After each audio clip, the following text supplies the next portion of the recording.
Tag him. Tag him.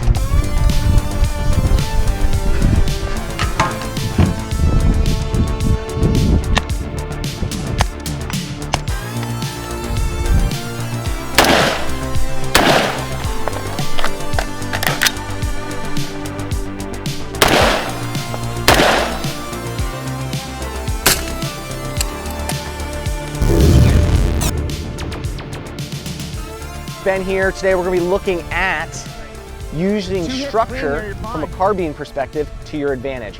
Now we're not going to be talking about using structure from a PRS perspective, although I would highly recommend going and checking out some of those videos because the PRS guys use structure in a lot of creative ways. They use bags, they use different tripods, a lot of good info on that side of the house. But today we're just going to be looking at the carbine, using it around structure. We got Zach here. Look at this specimen. Look at him. My God. All right, so we got a bunch of different structure on this line right here. We're gonna cover the don'ts first, okay? So let's walk up to the line and take a look at it. These are some common mistakes. This isn't anything real advanced. These are just some don'ts that will mess up shots at distance or even closer distances.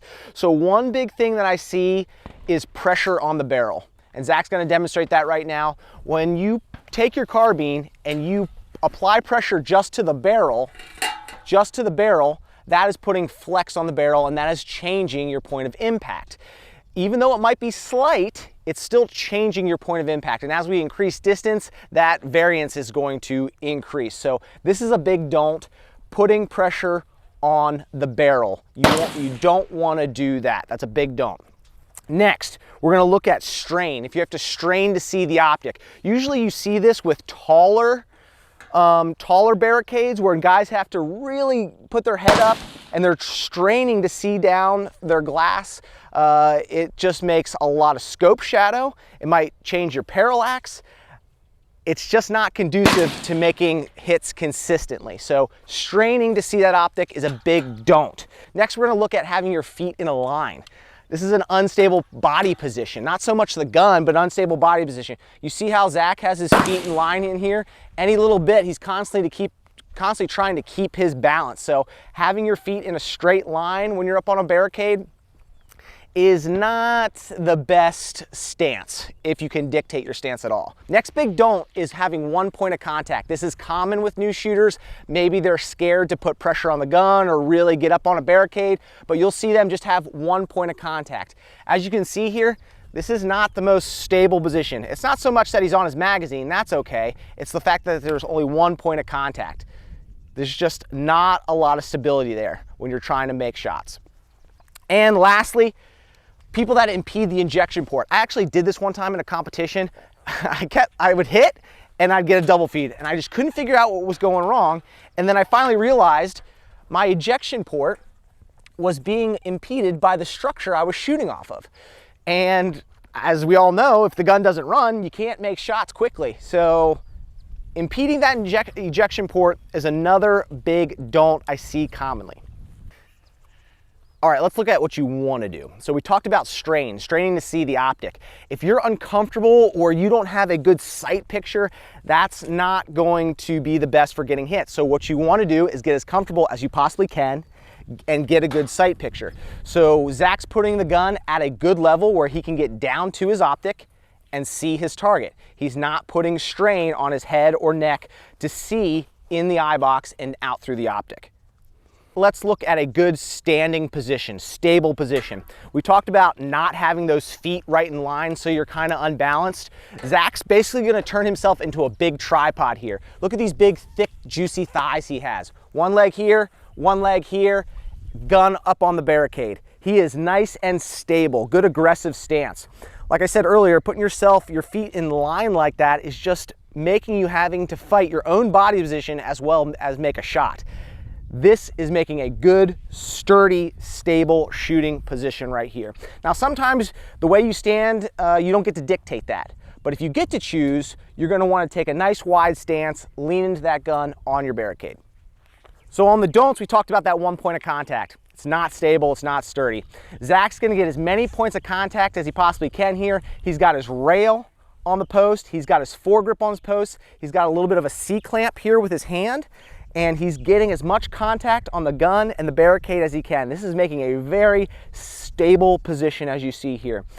Even if you wanted to do magwell and rail on post, you could do that. That's another good way to do it. That's a lot of contact. So you got a magazine, you got your rail, you got a little bit of the receiver up here.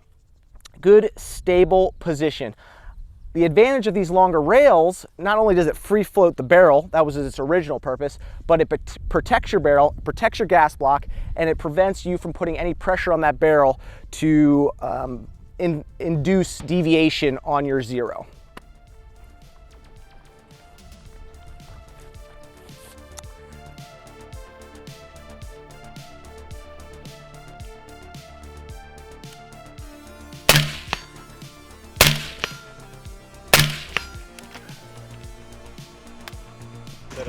Got it! Oh shit! Go, go, go, go, go, go! Come on, kid!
Hit. Hit. Hit. And guys, keep in mind, it might take a little bit to figure out what a good position is. Time is of the essence if it's in competition or if it's for your life. Time is of the essence, but to get a good, stable position is going to be efficient in the long run, because you're going to be able to make hit after hit if you're comfortable and you're stable. So figure it out. You got to try this stuff out on the range, on the flat range, and see what works best for you. Get into some weird positions and get creative, honestly. My name is Ben. That was Zach shooting today. Thank you for joining us. We'll see you on the next video.